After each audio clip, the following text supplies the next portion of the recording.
ආයිබෝන් මුලින්ම ප්‍රශ්නයක් අහලා ඉන්න. ඔබ නායකයෙක්ද? ඔබ නායකත්වය අරන් ඉන්න වගකීමක් ගන්න සූදානම් මිනිස්සෙක්ද? තව ප්‍රශ්නයක් අහනවා. ඔබ යටතේ යම් පිරිසක් ඉන්නවද? එතෙන්දී ඔබ සැලකිය යුතු කාරණයක් තියෙනවා. ඔබ අරමුණකට යද්දී ඔබ නායකත්වයක් දෙද්දී ඔබ යම් කිසි කෙනෙකුට උපදෙසක් දෙද්දී නම්බර් 1 කාරණේ ඔබ කෙලින් සිටිය යුතුයි. ඔබ කොන්ද කෙලින් තියන් පොසිටිව් වයිබ් එකක් එළියට දිය යුතුයි. මට හමු වුණ මට ගැටෙන මගෙන් විමසන පිරිස් අතරේ සමහර පිරිස් ඉන්නවා සම්පූර්ණ වයිබ් එක නෙගටිව්. එයා විහිළුවක් කරත් නෙගටිව්. එයා හිනාවක් කරත් ඒ අවසානයේ නෙගටිව් ෆීලින් එකක් එළියට යන්නේ. හොඳට මතක තියාගන්න.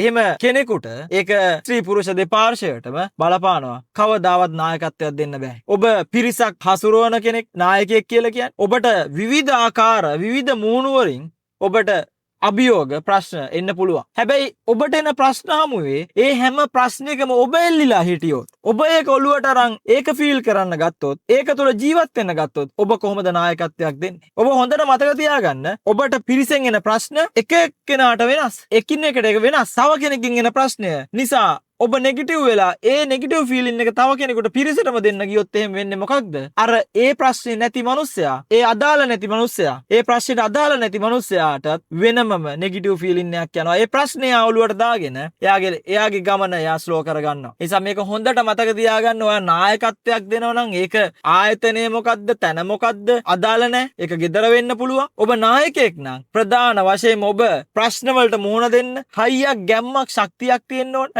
ඒ ප්‍රශ්නේ ඒ මුහුණ දුන්නා. ඒකට අදාළ සොලියුෂන් එකක් ඔයා ක්‍රියාත්මක කරා. ඔයා ඉදිරියට යා යුතුයි.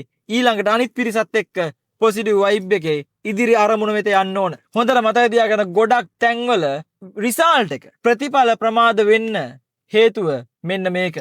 වෙන කිසිම දෙයක් නෙවෙයි. ටීම් එකේ ප්‍රශ්නයක් නෙවෙයි. ඉන්න කණ්ඩායම් වල ප්‍රශ්නයක් නෙවෙයි. ඒ දෙන නායකත්වයන් වල ප්‍රශ්නයක්. නායකයා පොසිටිව් වෙන්නේ නැතුව, නායකයා කොන්ද කෙලින් තියන් මැසේජ් එක දෙන්නේ නැතුව අපි යට පිරිසෙන් බලාපොරොත්තු වෙන්න බෑ රිසල්ට් එකක්. ප්‍රතිඵලයක් බලාපොරොත්තු වෙන්න බෑ. හොඳට මතක තියාගන්න. ඔබ ආයතනයක වැඩ කරන, වගකීමක් දරන, කළමනාකාරීත්වයේ හොබවන කෙනෙක් වෙන්න පුළුවන්. එක ඉල්ලීමක් කරනවා. ඔබ සහ ඔබේ කණ්ඩායම දිනවන්න නම් ඔබ සිටිය යුතුයි පොසිටිව් වයිබ් එකක. මොන නෙගටිව් කාරණයක් ආවත් ඒක ඒ නෙගටිව් කාරණේ ඔබට දරාගත නොහැකි නම් ඔබ ඔබෙන් උඩ මැනේජ්මන්ට් එකට දෙන්න නෙගටිව්. ඔබේ පහළ කණ්ඩායමට දෙන්න පොසිටිව්. පහළ කණ්ඩායමෙන් එන නෙගටිව් ගන්න. නෙගටිව් අරගෙන ඒවට විසඳුම් දෙන්න පුළුවන් නම් දෙන්න.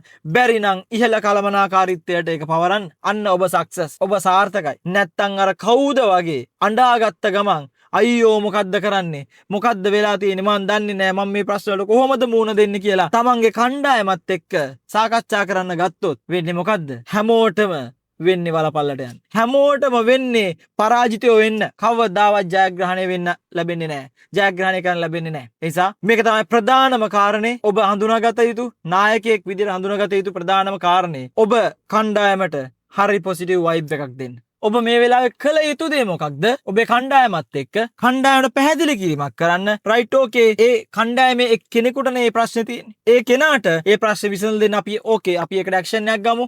අපි ඒකේ අදාළ අඩුපාඩුව සකසමු. අපි ඒක සොලියුෂන් එක දෙමු. කිසි ප්‍රශ්නයක් කරගන්න එපා. ඔයා මේ මොහොතෙන් මං ඒ වගකීම ගන්නම්. ඔයා ඉදිරියට ගමන යන්න. ඔයාගේ අලුත් ඇචීව්මන්ට් එකට යන්න. මේ මාසේ කළ යුතු ඔයා ලබා දුන්න කමිට්මන්ට් එකට ඔයා යන්න කියලා ඔයා කොන්ෆිඩන්ට්ලි කෙනාව දිරි ගන්නවන්න ඕන. එහෙම නැත්නම් නායකයෙක් විදියට ඔබත් ඒ ප්‍රශ්නේ අරගෙන අර එකට ඉඳගෙන තරඟට අඬන්න ගත්තොත් වෙන්නේ මොකද්ද?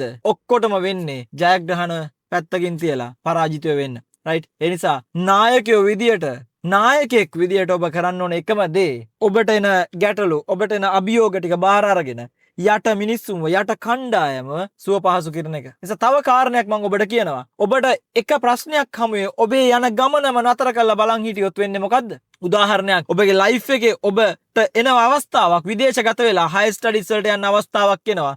සමහරට දවසකට කලින් මේ දෙයට යන්න අවස්ථාව ලැබිලා තියෙනවා. දැන් ඔබ යන්න පටන් ගන්න තීරණය කරනවා සියල්ල කම්ප්ලීට් කරගෙන රයිට් මම යනවා කියලා. එදා යන දවසේදී ඔබ යන වාහනේ බ්‍රේක් ඩවුන් එකක් වෙනවා. අන්නේ මොහොතේදී ඔබ ඒ වාහනේ පැත්තක තියලා තව වාහනයක් කතා කරගෙන ඒ ගමන ගියේ නැත්තම්, ඒ ගමන අවසන් කරේ නැත්තම් ඔබට කවදාවත් අර ඔබගේ ඩ්‍රීම්ස්, ඔබේ අරමුණට, ඔබේ ඩ්‍රීම් එකට යන්න ලැබෙන්නේ නැහැ. රයිට්? ඒ නිසා අපිට එන අභියෝග හැමෝම අපි නතර වෙලා අඬ වැළපිලා එතන බලාගෙන හිටියොත් අපි හැමදාම එක තැන. හොඳට මතක තියාගන්න. සෑම ප්‍රශ්නයකටම පිළිතුරක් තියෙනවා කියලා මතක තියාගෙන සෑම දෙයක්ම වෙන්නේ හොඳටයි කියලා මතක තියාගෙන ඔබ ඔබේ ගමන යන්න. ජය වේවා.